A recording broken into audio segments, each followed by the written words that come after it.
Bonjour tout le monde. Dans cette séance, on va continuer l'étude des conversions des signaux. Je me présente d'abord, Jamel Fri, professeur principal de physique à lycée Ali Douaji, La Marsa. Donc dans cette séance, on va consacrer notre étude à l'étude expérimentale d'un convertisseur numérique analogique à résistance pondérée. Bon, pour vous rafraîchir l'esprit, donc l'autre fois, on est arrêté à ce niveau. On a montré théoriquement qu'un convertisseur numérique analogique à résistance pondérée nous donne à la sortie US égale à K fois N. N, c'est l'équivalent décimal d'un mot binaire d'entrée. On a établi l'expression de US. US égale K fois N, avec K, ce n'est autre que R' U référence sur 2 puissance N-1 fois R, où N est le nombre de bits. Donc, on va vérifier ça expérimentalement, l'étude expérimentale.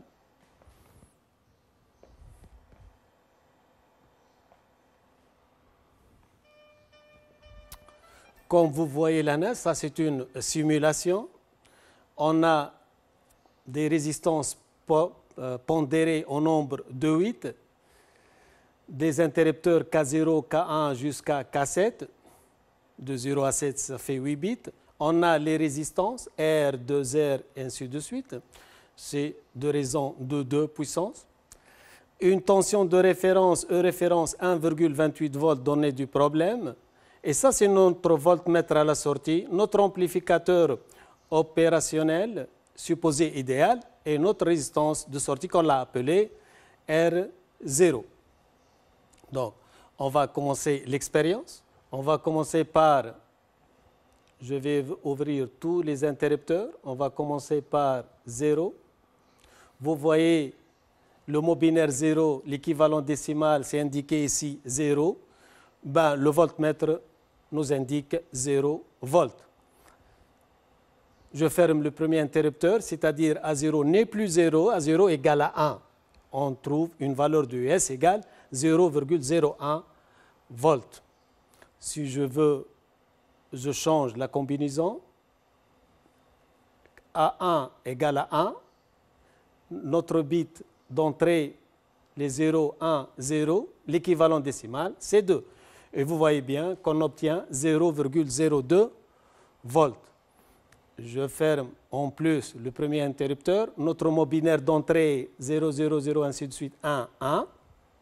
Nombre de bits, c'est 8. L'équivalent décimal 3. À la sortie, on trouve 0,03 et ainsi de suite. Je vais pas essayer le nombre de combinaisons que vous le savez. Le nombre de combinaisons, c'est un nombre très grand. C'est 2 puissance n, n égale à 8, 2 puissance 8, c'est 256.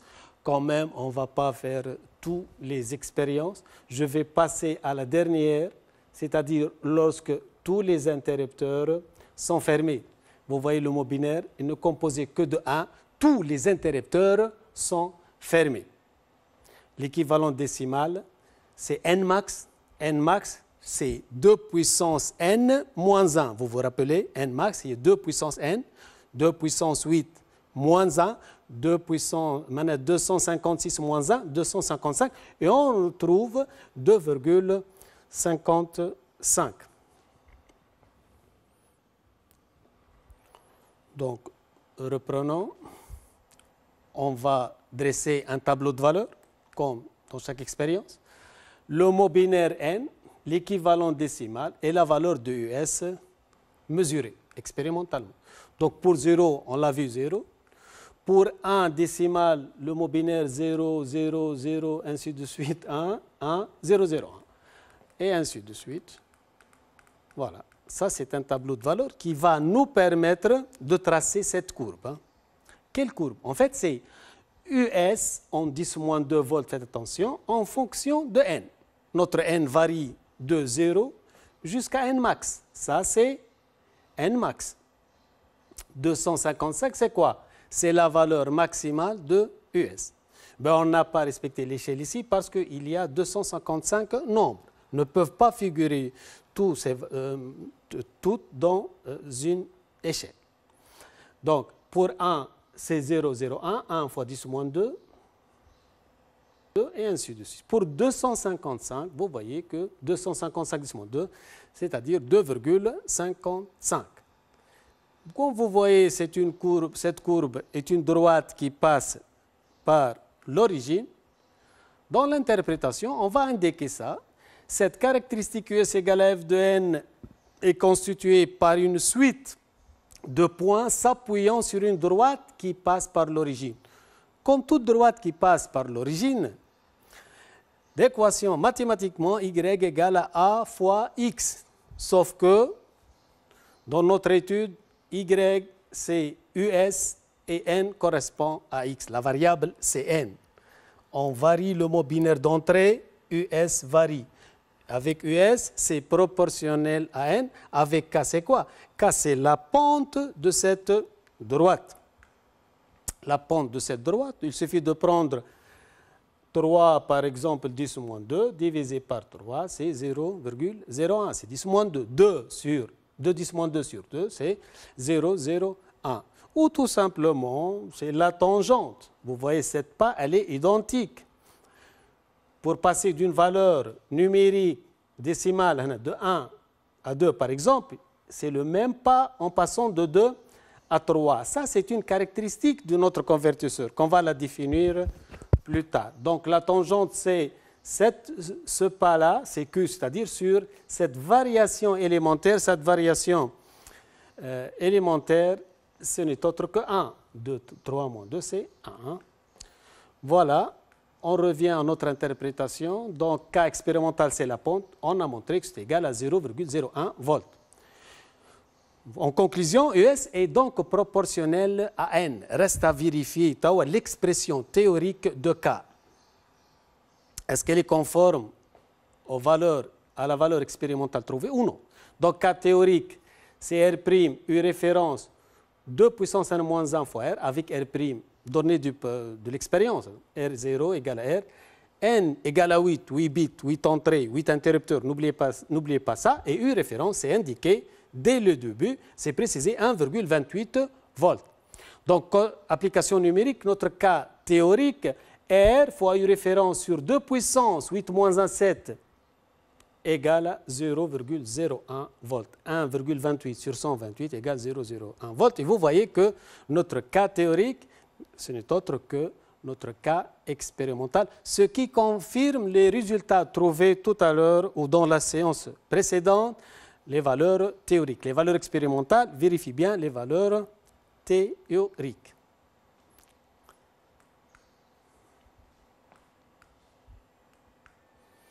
Donc, caractéristiques, on passe aux caractéristiques d'un CNA. La tension pleine échelle. La tension pleine échelle peut permettre d'identifier un convertisseur numérique analogique. Donc, tout simplement, c'est la tension maximale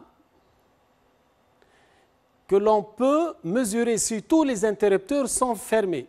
Qu'est-ce que ça veut dire, tous les interrupteurs sont fermés? Cela veut dire que les AJ sont tous égales à 1. C'est 8 fois 1. Là, hein? Son équivalent décimal est bien 255. Ça, c'est n max. On a dit que n max est au 2 puissance n moins 1. N'oubliez pas, ne mélangez pas. C'est 2 puissance n moins 1. Ce n'est pas 2 puissance n, le tout n moins 1. Hein. C'est 2 puissance n moins 1. 2 puissance n, c'est-à-dire 2 puissance 8 moins 1, 256 moins 1, qui est égal à 255.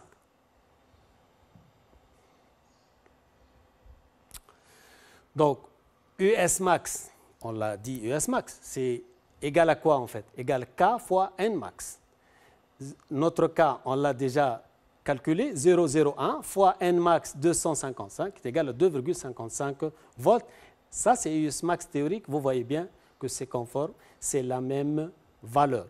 Donc, je peux l'appeler U pleine échelle, donc full scale en anglais, ou bien US max tout simplement, sans compliquer les choses, égal à Q fois N max. Donc, une première caractéristique du CNA, c'est la tension pleine échelle.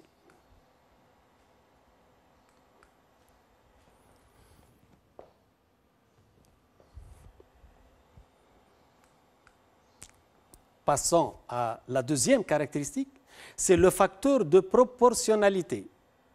Eh bien, tout simplement, c'est la plus petite tension que l'on peut mesurer. La plus petite tension, c'est-à-dire lorsque K0 est fermé. Et on l'a vu expérimentalement que Q égale la première valeur après 0, il y a 0,01 volts. Ou tout simplement, on peut l'appeler aussi, on vous demande la résolution analogique du convertisseur. Ou une autre appellation, le comptant. Donc, le facteur de proportionnalité présente deux appellations. Ou bien la résolution analogique, ou bien le quantum Q. En tenant compte de cette relation, Q ne peut être égal à quoi que U pleine échelle sur N max. Or, N max égale à 2 puissance N moins 1. Donc, notre tension pleine échelle égale à Q fois N max 2 puissance N moins 1. Une autre définition, si on vous demande une autre définition, c'est aussi le plus petit écart possible entre deux valeurs de US.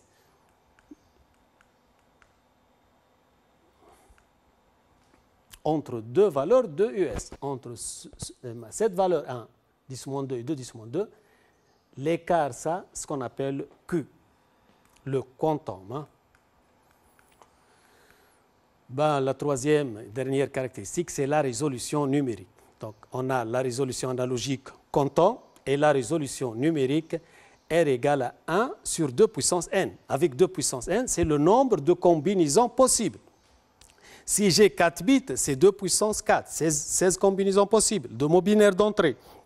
Si N égale à 8, c'est 2 puissance, dans le cas de l'expérience, c'est 8 bits. Le nombre de combinaisons est 2 puissance 8.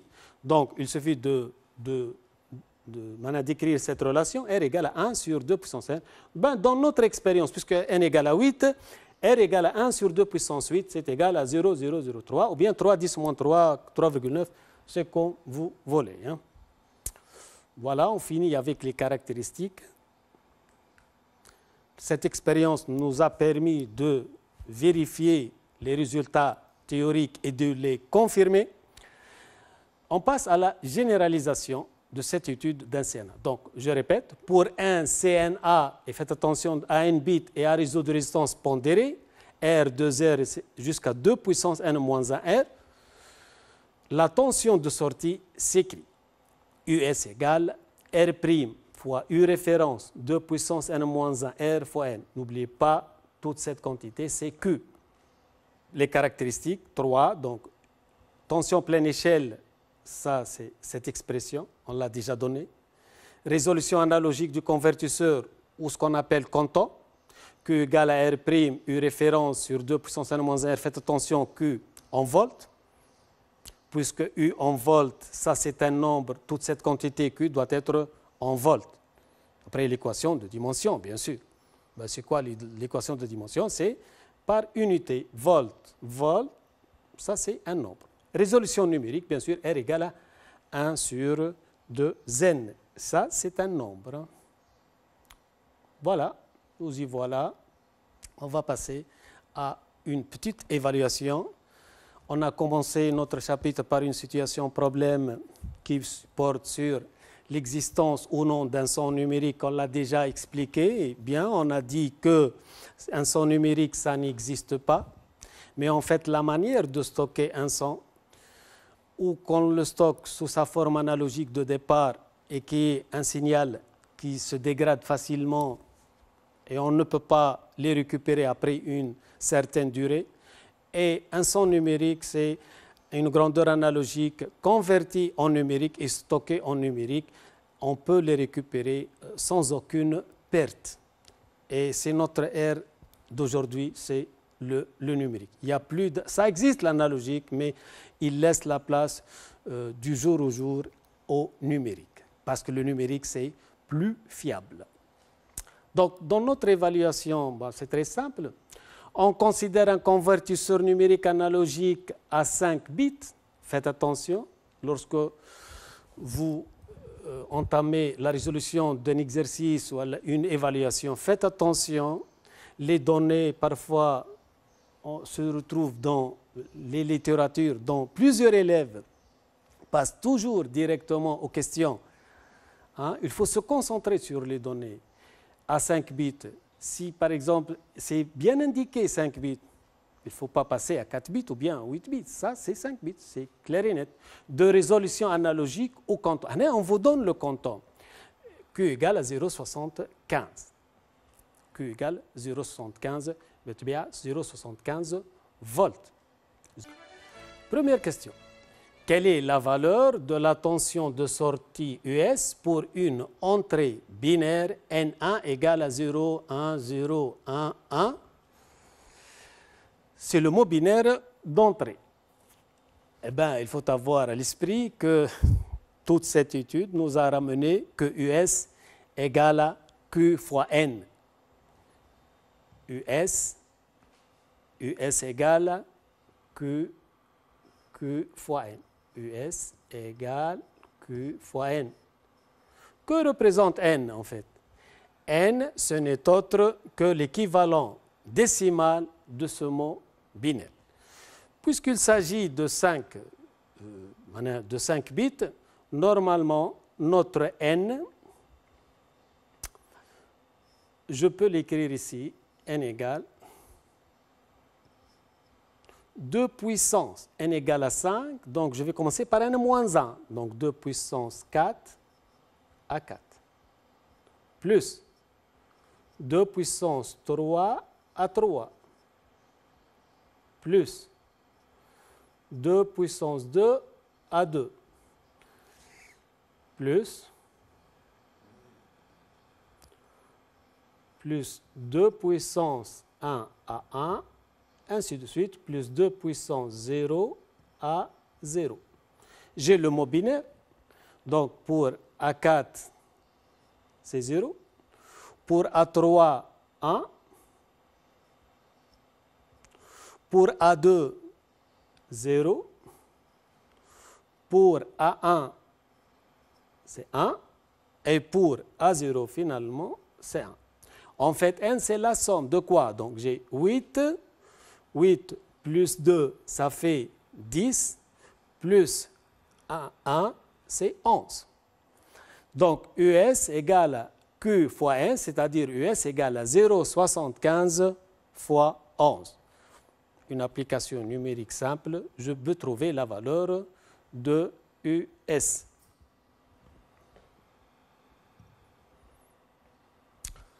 Passons maintenant à la deuxième question. Quelle est l'entrée binaire N2 lorsque US égale à 5,25 volts? On utilise toujours la même relation, US égale Q fois N2. Voilà, N2 max.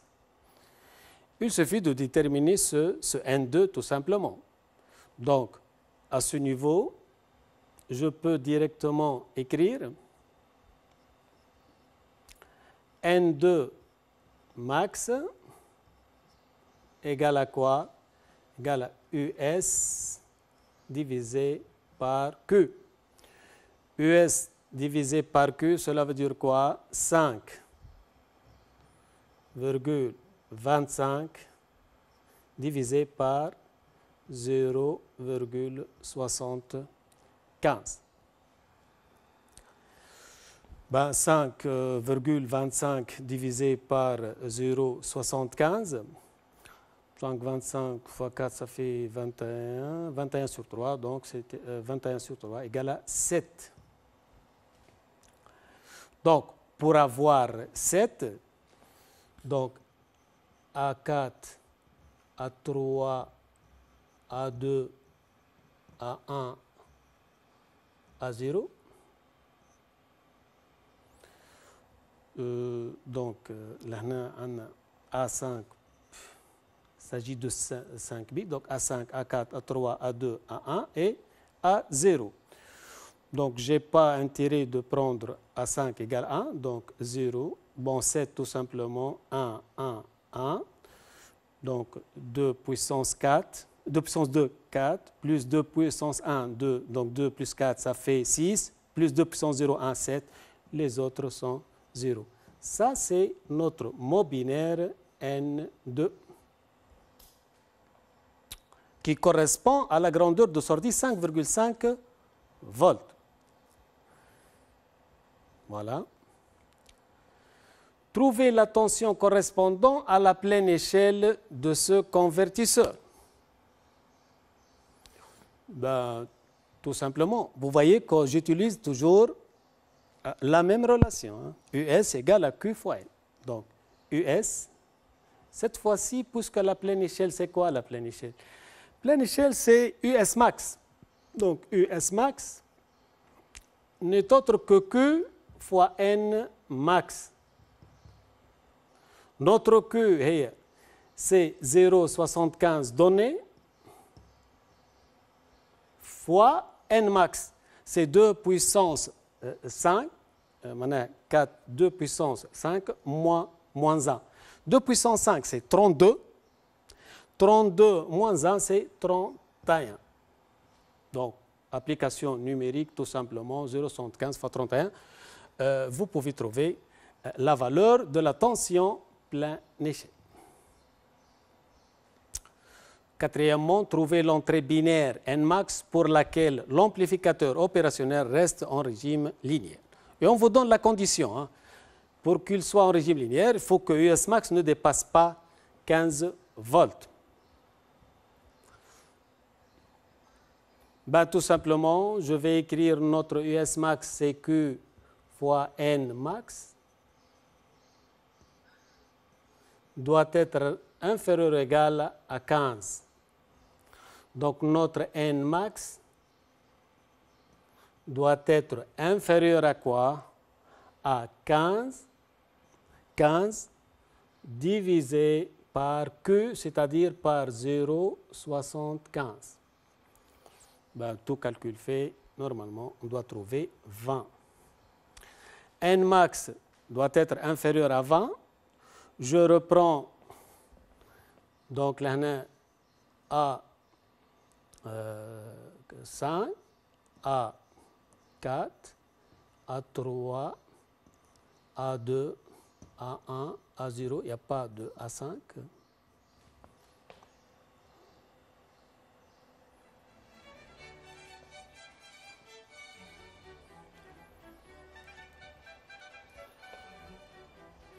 Donc, A4, A3, A2, A1, A0. Donc, là, pour que Nmax soit inférieur à 20, donc 2 puissance 4, ça fait 16, donc 1.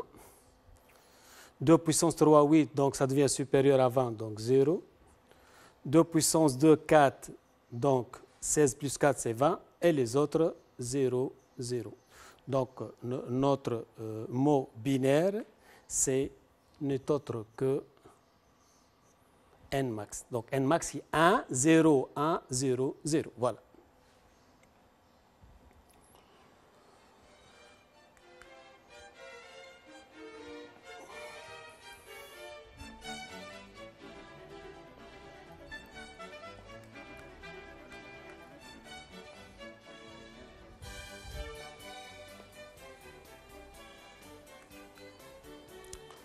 Application. Donc, c'est un exercice simple d'application. On considère le convertisseur numérique analogique CNA à 4 bits, schématisé par la figure 6. Bon, ça, c'est notre figure. L'amplificateur opérationnel supposé idéal est polarisé entre plus ou moins 15 volts. Un amplificateur doit être polarisé. Un générateur de tension réglable impose une tension de référence, référence que la voici. Ça, c'est un circuit de logique de commande. Donc, A0, A1, A2, A3. Ça, c'est notre courant de sortie, R', ainsi de suite. l'état de chaque interrupteur KJ du montage est commandé par la valeur AJ du bit correspondant. De sorte que pour AJ égale 0, l'interrupteur KJ est ouvert et pour AJ égale 1, l'interrupteur KJ est fermé, chose qu'on l'a déjà précisée. On note ici l'intensité du courant relatif au bit AJ. Le mot binaire de l'entrée du convertisseur est N. Vous voyez, A3, A2, A1, A0, ça c'est 4 bits. Avec tout à l'heure A4, A3, ainsi de suite, on a 5 bits. N égale 2 puissance 3 A3, plus ainsi de suite. Le nombre décimal qui lui correspond, on vous donne tout.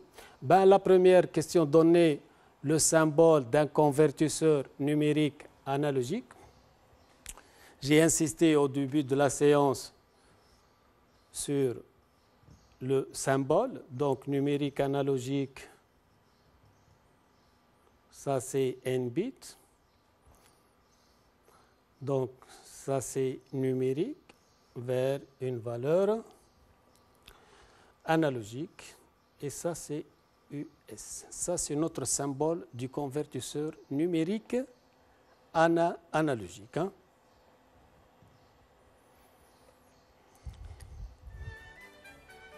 Première question, petit a.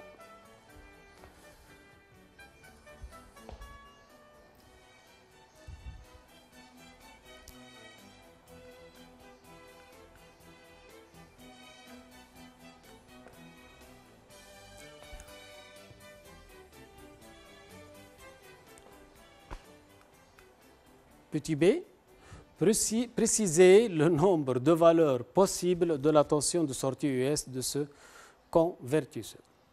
Ben, pour chaque mot binaire d'entrée, on a une valeur US à partir du 0 jusqu'à n max. Donc, là, on a 2 puissance n valeurs possibles. Donc, 2 puissance n valeurs possibles. Hein. C'est le nombre de combinaisons possibles. C'est le nombre de mots binaires à l'entrée. Comme vous voyez, là, si j'ai n bits, j'ai n mots binaires à l'entrée, y compris 0, 0. Hein, jusqu'à le dernier mot binaire où tous les interrupteurs sont fermés, qui correspond à n max. Hein, c'est 2 puissance n valeurs possibles, y compris 0. Hein.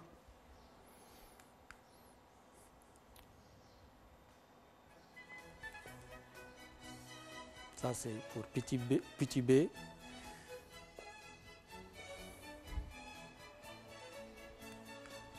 Deuxièmement, ben, établir en appliquant la loi d'Ema et l'expression de l'intensité du courant électrique I0 relative au bit I0 en fonction de référence R et A à 0. Hein. Donc, pour I0,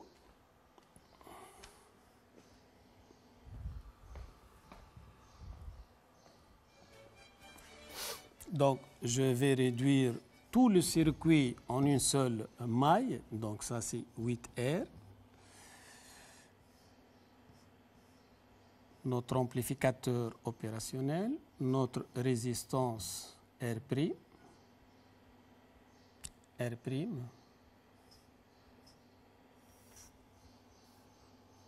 Ça, c'est US. Ça, c'est la masse commune. Et ça, c'est U référence ou bien E référence. Ça, c'est I0 et ça, c'est la tension UR0. Donc, la question, c'est donner l'expression de l'intensité du courant électrique I1 relative au bit A1. Hein. Donc, un ardite I0, mais je peux reprendre toujours, je peux prendre I0 ou bien I1, c'est la même chose, c'est le même travail.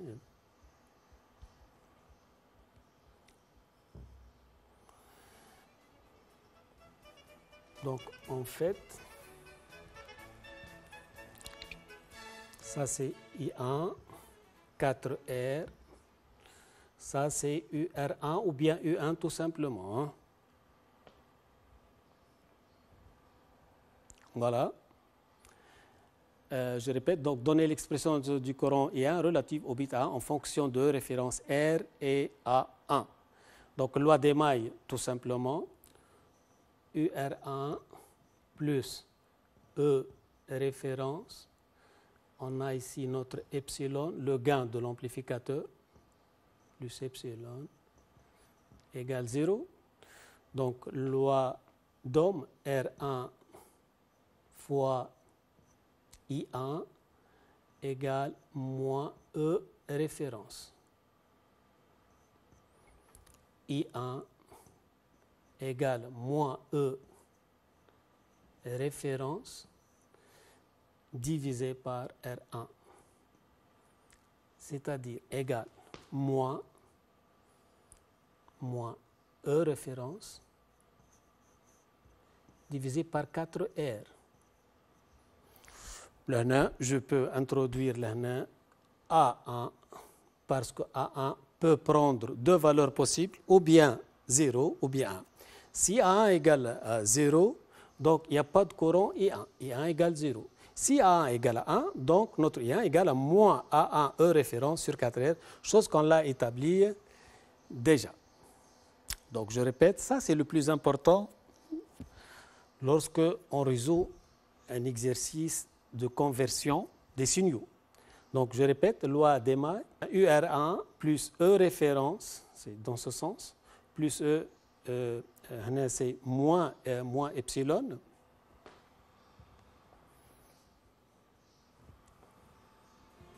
moins epsilon. Pourquoi? Parce qu'on tourne dans ce sens. Mais epsilon, de toute façon, elle est égale à 0. Et finalement, on peut trouver le résultat I1 égale à moins A1E référence sur 4R.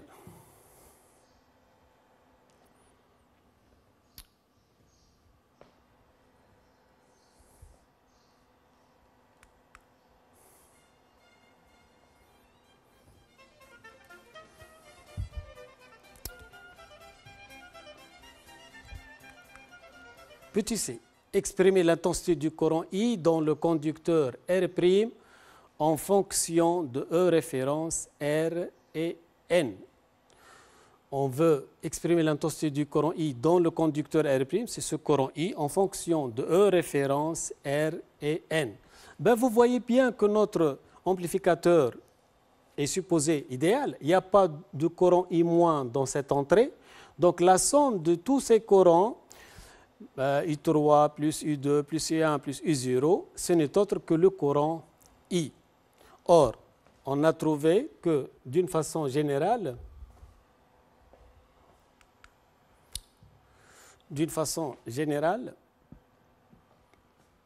IJ égale moins AJE référence sur 2 puissance N moins 1, 2 puissance N moins 1 R.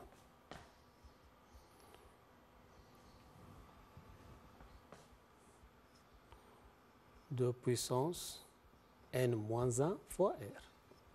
Vous vous souvenez, 2 puissance 3, c'est 8R dans le cadre de 4 bits, comme dans ce cas. Hein.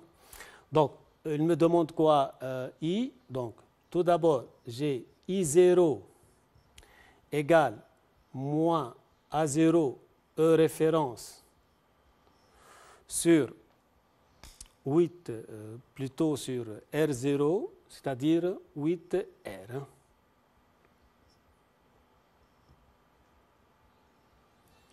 Sur 8R. I1 égale à moins A1 E référence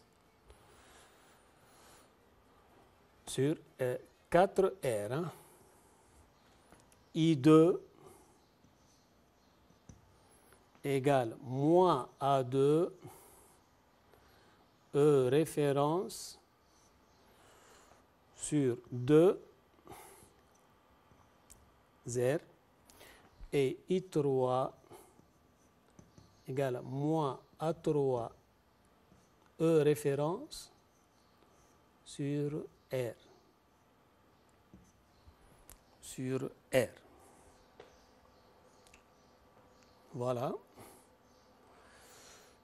Ben, la somme, tout simplement, donc I égale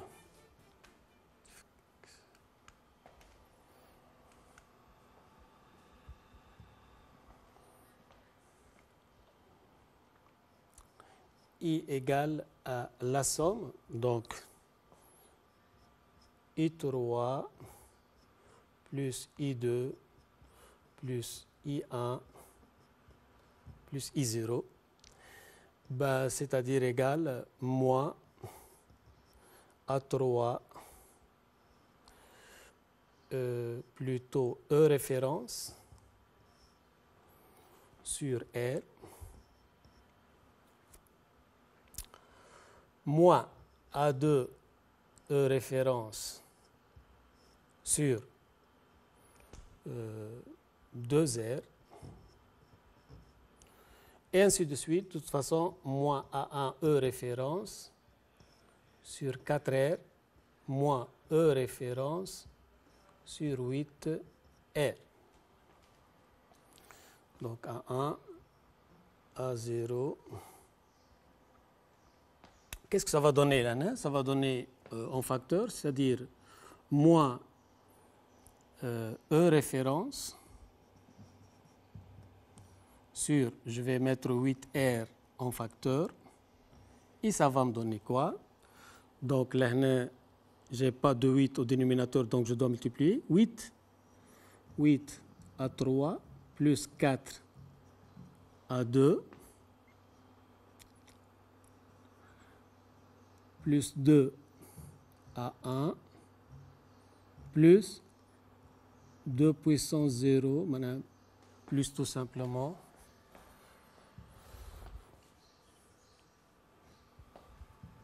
plus A0.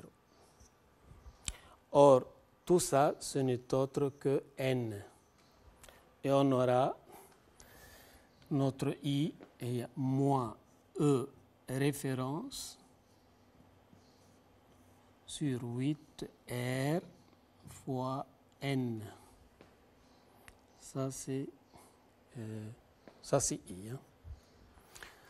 Donc ça, c'est l'expression de I en fonction E référence R et N. D.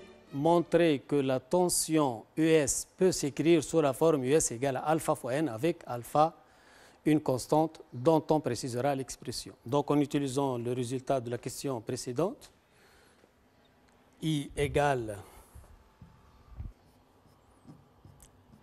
moins E référence sur 8R fois N. Or, d'après la loi des mailles de sortie US plus UR' égale 0. Donc, on a US plus UR' égale 0. Donc, US égale à quoi? Moins UR'. Or, d'après la loi d'Ohm, UR', c'est R' fois I. Donc, c'est égal moins R' fois I. Donc, c'est égal à quoi? R moins, ça se simplifie. Donc, R' fois E référence divisé par 8R fois N. Tout ça, c'est notre alpha demandé. Donc, alpha égale à quoi? Égale à R' fois E référence divisé par 8R. Donc, alpha est une constante, R' constante, R constante, E référence constante. Alpha est une constante dont on précisera l'expression. E. On suppose que l'amplificateur opérationnel fonctionne en régime linéaire. Vérifiez que la valeur du comptant de ce convertisseur est de 0,8 volts. Calculez la valeur de la pleine échelle. Donc, on donne R égale à R' et E référence égale à 6,4 volts. Eh bien, tout simplement, cette constante alpha qu'on l'a déterminée tout à l'heure, alpha étant égal R' fois E référence sur 8R, Application numérique, ce n'est autre que Q, ça. Ça, c'est le coefficient de proportionnalité. Ça, c'est la résolution. Ça, c'est la résolution analogique. Ou bien le quantum. On a dit que R' égale à R, ça se simplifie. Il me reste E référence sur 8. E référence égale à 6,4 divisé par 8, c'est bien 0,8 volts. Ben, pour terminer, calculer la valeur pleine échelle, tout simplement, U pleine échelle, qui est égal à quoi? Égal à Q fois N max. Notre N max, là, c'est 2 puissance 4 moins 1, 15. Q égale à 0,8 fois N max égale à 15. Et vous trouvez le résultat facilement. Voilà. Donc, à ce niveau-là, on peut dire qu'on a terminé ce chapitre qui a été consacré tout d'abord à la définition des différents signaux qui existent tels que l'analogique, le signal logique et le numérique. Puis, on a passé à l'étude des différents types de signaux tout d'abord, les différents passages ou les dispositifs qui permettent le passage de l'analogique au numérique et inversement, qui sont tout simplement les convertisseurs numériques analogiques CNA ou bien CAN et leurs applications.